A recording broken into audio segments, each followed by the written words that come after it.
So most watch people seem to have just general watch stuff. And this is my cupboard where I keep all of my stuff. I've got some of it down there, I'll just talk through it in a moment, but these are all my daughter's watches that she's had. Her main one is her Flick Flack, which sits in here normally, but she's wearing it. It's a great watch by Swatch and helps them learn how to tell the time.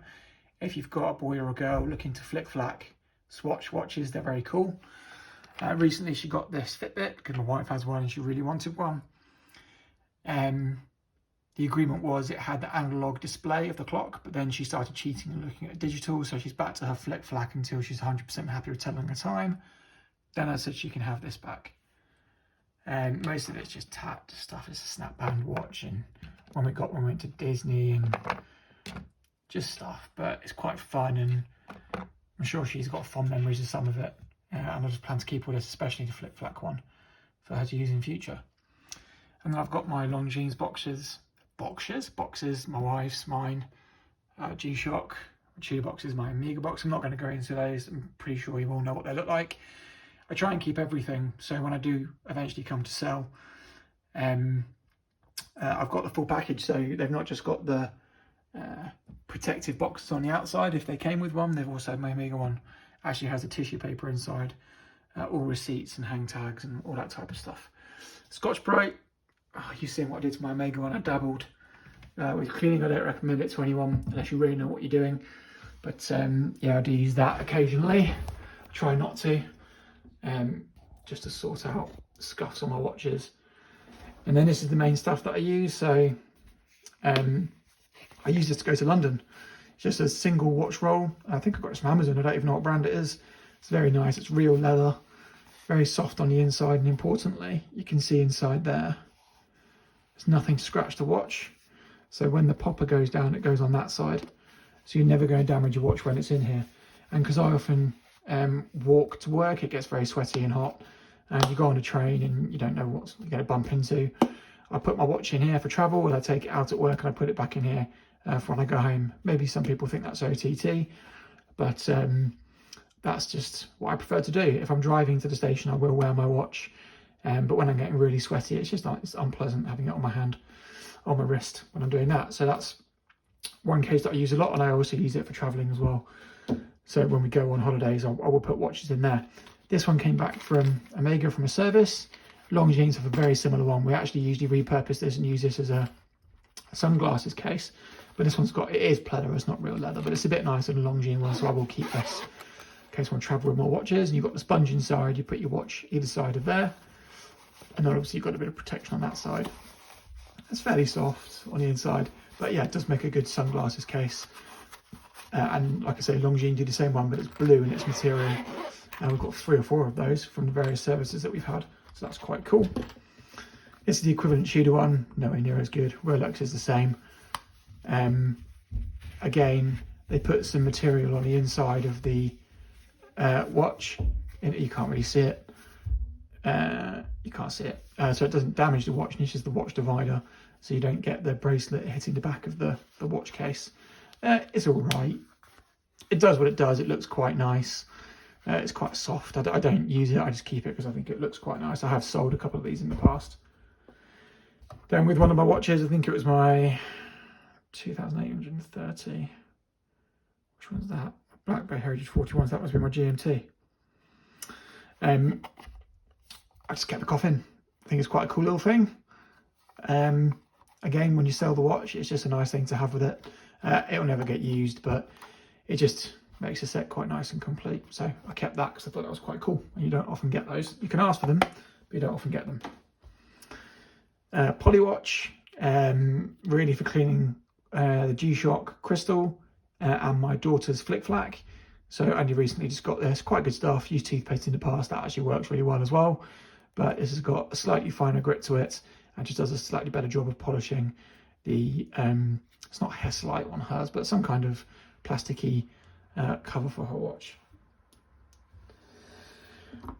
Jeweler's tape, great stuff. If you're going to change your links on your watch, where are they? The screws, you put it over the top of the link, the screwdriver punctures the tape, and then you can twist it. So if you do slip, it won't damage the watch link itself. It just slips over the tape. Brilliant stuff, really easy to use, far safer to avoid scratching your watch when you're changing links.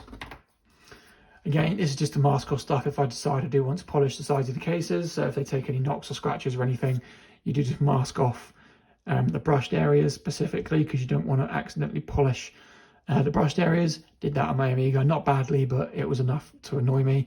Luckily, like I say, it came back from service recently, but really good for masking areas off that you don't want to ruin when you're either brushing or polishing your watch.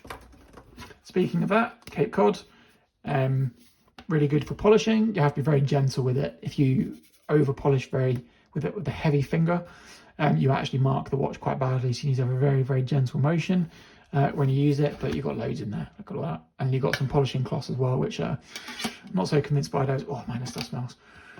And the polishing cloths, the white ones, actually mark up the watch more than just leaving it as it is. Ultimately, if you can, just leave your watch until it comes to service, right? That's what we'd all like to do, but we like to look after our things. So now and again, if it's really bad, 2-3 years old, and you can just make it look really nice with 15-20 minutes of careful effort, I don't mind doing that. A little tub where I just keep bits and bobs. So these are the ones I use for rebrushing if I feel so inclined. The more you do it, the better it is with these. At first, they're very rough, so you kind of need to bed them in almost. They become less rough and they're actually a bit better to use. Various case backs for the watches, because I don't like ruining the back of them for no reason, so I always keep that sticker on. All the others come off, but that one always stays. And then just various spring bars as well for when I'm changing stuff. That's quite a nice little case. So now I got that, just came along. A loupe, my wife bought me this.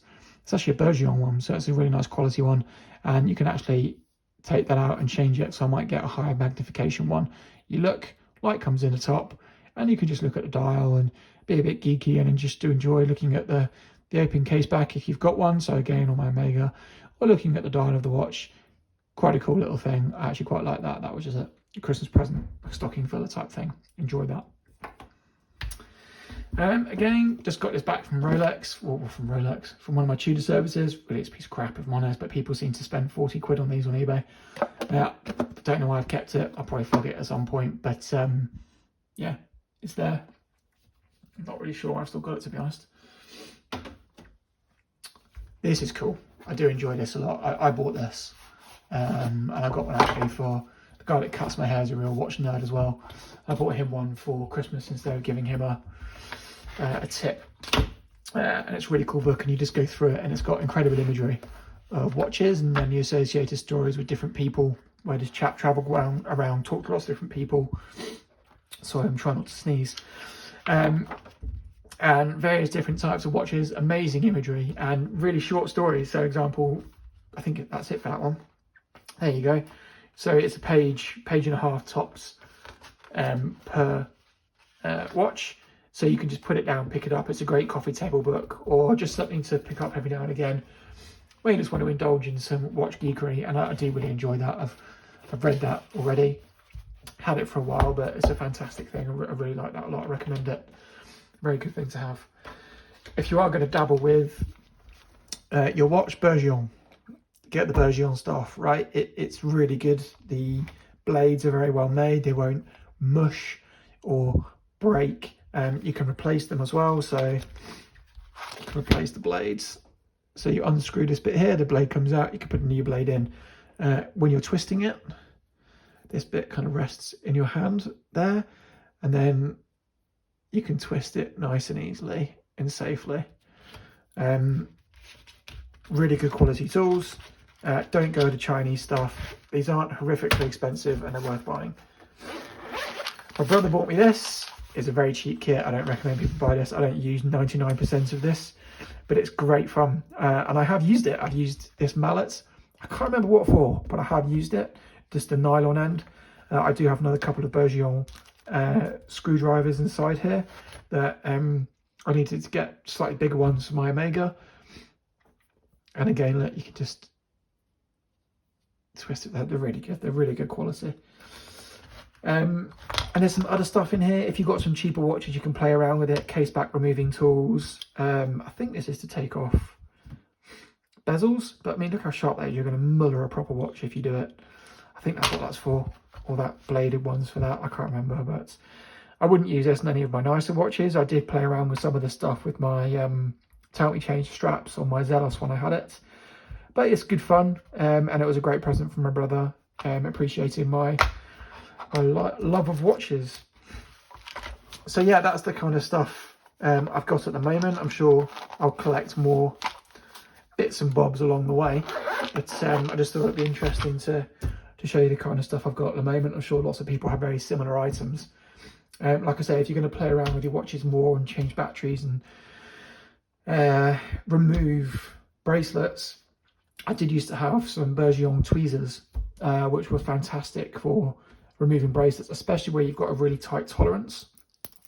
So with these, for example, you can see there's very, very little movement between the bracelet and the watch.